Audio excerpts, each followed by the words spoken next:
Assalamualaikum warahmatullahi wabarakatuh. Perkenalkan, nama saya Suliani Zahratul Jannah dari kelas PLBD angkatan 2023 dengan NIM 030. Di sini saya akan menjawab pertanyaan tugas UTS Pendidikan Pancasila. Soal nomor 1, jelaskan makna Pancasila sebagai pandangan hidup bangsa Indonesia dan beri contoh implementasinya. Jawabannya adalah sebagai pandangan hidup, Pancasila memandu individu dan bangsa Indonesia dalam bertindak dan berinteraksi secara seimbang dengan Tuhan, sesama manusia, serta lingkungan sosial dan alam sekitar. Contoh implementasi Pancasila sebagai pandangan hidup bangsa Indonesia antara lain: yang pertama, kerukunan antar umat beragama, yaitu negara dengan beragam agama. Implementasi Pancasila tercermin dalam menjaga kerukunan antar umat beragama, di mana setiap warga negara memiliki kebebasan beragama dan dijamin hak-haknya dan diskriminasi. Kemudian, musyawarah dalam pengambilan keputusan. Prinsip kerakyatan yang dipimpin oleh hikmat kebijaksanaan dalam perundingan atau perwakilan tercermin dalam proses pengambilan keputusan di tingkat pemerintahan, organisasi, dan masyarakat. Keputusan diambil melalui musyawarah untuk mencapai konsensus dan kepentingan bersama. Dan kemudian pengentasan kemiskinan, yaitu keadilan sosial bagi seluruh rakyat Indonesia, tercermin dalam upaya pemerintah untuk mengentaskan kemiskinan dan kesenjangan sosial melalui program-program pemberdayaan ekonomi, pendidikan, dan kesehatan yang merata di seluruh wilayah Indonesia. Kemudian, perlindungan lingkungan. Kemanusiaan yang adil dan beradab tercermin dalam upaya menjaga lingkungan yang bersih dan sehat bagi generasi saat ini yang akan datang. Pemerintah dan masyarakat bekerja sama dalam menjaga kelestarian alam melalui program-program pelestarian lingkungan dan pengelola sumber daya alam yang berkelanjutan. Kemudian solidaritas sosial, yaitu persatuan Indonesia tercermin dalam solidaritas sosial antar warga negara, terutama dalam menghadapi bencana alam atau situasi krisis lainnya. Masyarakat bersatu dalam membantu tanpa memandang perbedaan suku, agama, atau etnis. Dan soal yang kedua, sejarah mencatat bahwa Belanda menguasai Indonesia kurang lebih 3,5 abad. Sebenarnya sudah banyak perjuangan yang dilakukan bangsa Indonesia untuk mengusir penjajah dari bumi Nusantara. Namun, perjuangan tersebut tidak berhasil. Coba jelaskan apa yang menyebabkan perjuangan bangsa Indonesia tersebut tidak berhasil. Jawabannya adalah perjuangan bangsa Indonesia untuk mengusir penjajah Belanda tidak berhasil karena faktor salah satunya adalah kekuatan militer Belanda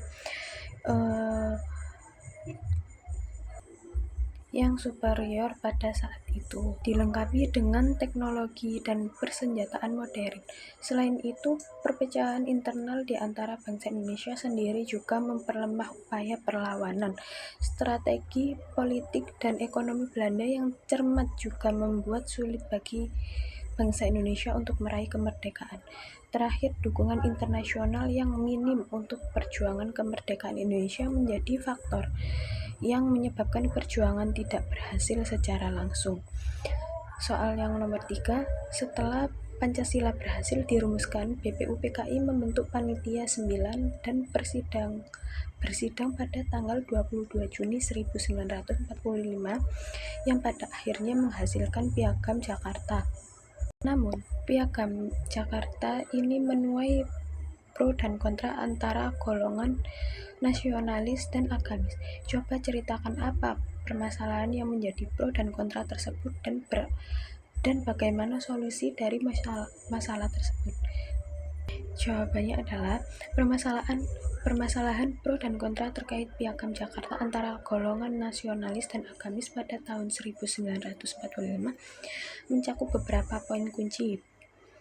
Para nasionalis yang mayoritas merupakan anggota dari Perserikatan Bangsa Indonesia atau PBI mendukung Piagam Jakarta karena menggambarkan cita-cita kemerdekaan Indonesia yang mencakup aspek nasionalisme, demokrasi, dan kesejahteraan sosial. Namun, golongan agamis terutama wakil dari Mas Yumi menyatakan kekhawatiran mereka terhadap perlindungan agama dalam dokumen tersebut.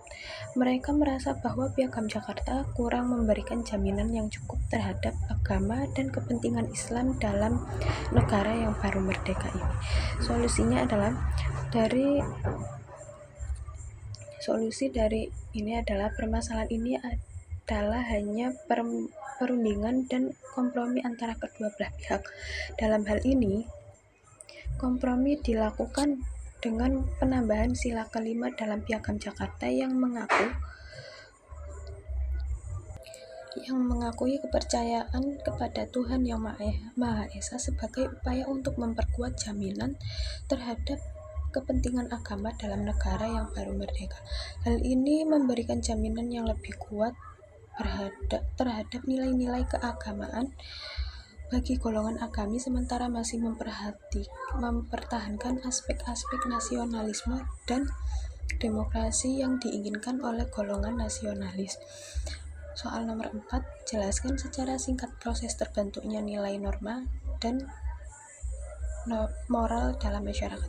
Jawabannya adalah nilai, norma, dan moral merupakan konsep-konsep yang saling terkait dalam membentuk tata nilai dalam masyarakat.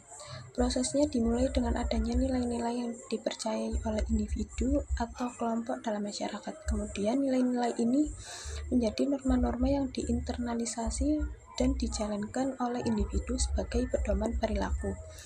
Moral kemudian muncul sebagai hasil dari pengamalan norma-norma tersebut dalam interaksi sosial, membentuk pandangan yang lebih dalam tentang apa yang benar dan yang salah dalam masyarakat. Dan soal nomor 5, bangsa Indonesia sepakat untuk menjadikan Pancasila sebagai ideologi. Namun ternyata di masyarakat juga berkembang ideologi lain selain Pancasila seperti ideologi liberal, kapitalis, sosialis, sampai ideologi yang berbasis agama. Menurut Anda bagaimana seharusnya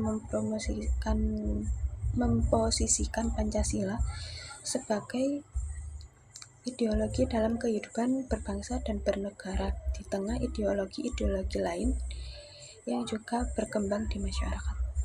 Jawabannya adalah sebagai dasar negara, Pancasila harus diposisikan sebagai panduan utama yang mengakomodasi keberagaman ideologi dalam masyarakat. Kita perlu mempromosikan pemahaman yang mendalam tentang nilai-nilai Pancasila, serta membangun dialog terbuka dan inklusif antara berbagai ideologi untuk mencapai keseimbangan dan harmoni dalam kehidupan berbangsa dan bernegara. Demikian Pancasila dapat menjadi landasan yang kuat untuk menyatukan masyarakat Indonesia dengan menghargai keberagaman ideologi yang ada. Terima kasih. Wassalamualaikum warahmatullahi wabarakatuh.